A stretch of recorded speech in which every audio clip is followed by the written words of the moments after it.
All right. How do you manage that personally? Because you have quite a number of roles that you occupy, so a number of various hats that you put on. How do you manage that personally? So I would say that I mean, if COVID had happened 16 years ago, my life would have been much easier because, Really? Okay. because now everyone's much more open to to this sort of working online and not having to be physically present when I'm talking about wearing the working hat, Yeah. the professional hat. So I can't say that it was easy. And I have been, I did start 16 years ago working online for my organization, my family's business, which I've been employed for over 30 years.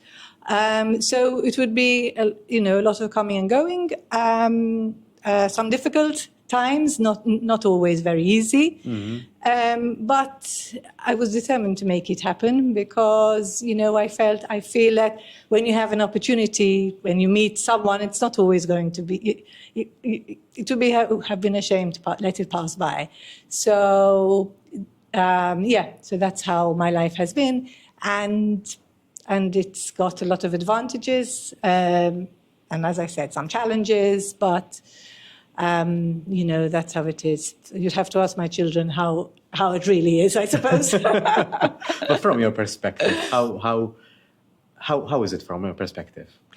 So from my perspective, let's say when we met, my eldest child was 21. Okay.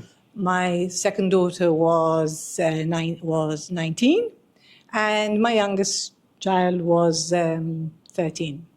So my eldest one was at university. The 19-year-old was doing her thing, sort of studying. She was at the tourism authority studying.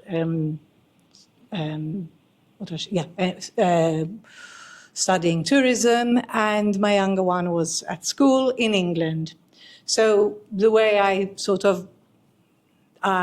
kind of planned out my life is that, whenever the young one was here, I would be here. And when she was at school, I would be in Croatia. In a way, I think for me it's perfect, to be honest, because I always had this, I suppose I always felt that this island was a little bit too small for me.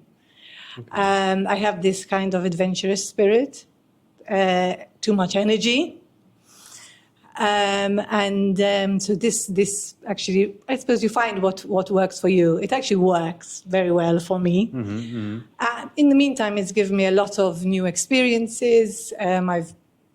I've done a lot of philanthropy work there in Croatia. I've spearheaded many big, sort of been involved in raising hundreds and thousands of euros for women, vulnerable women, and children in need. I developed my own business. I've made a lot of friends. My family also enjoy now and spend time. And I've learned the language. I speak Croatian, which was very important for me because I wanted to be able to read my husband's messages on his phone. Okay, all right, okay. But it's important as a sign of respect and being able to really delve into the culture. What's your favorite Croatian word? Ljubavi. Okay. Which means my love. Okay, all right, okay.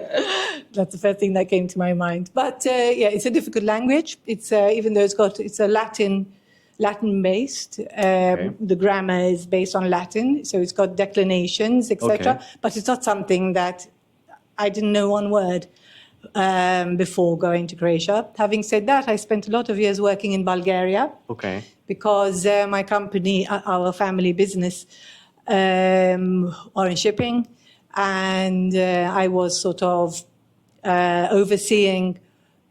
We were representatives of the Bulgarian state line at the time. Okay. And so I've sort of traveled to Bulgaria, I'd say 35 times, and the language is quite similar. So even though they write in Cyrillic and in Croatian they write in Latin letters, there were some similarities. Yes. Interesting. I have no idea of how Croatian sounds like. So interesting. I will not try to pronounce the word because you buddy, I said. It's very difficult because they have a to. vowel which is LJ, and so it's Lia, and I haven't really mastered it. It might sound good to you, but not. Well, at least you're. I won't say it doesn't sound right for me for sure. So To you, yeah. But yeah, so it's difficult. It's difficult. But it gave me the opportunity to be able to really sort of, let's say, immerse myself in the culture by being able to speak the language.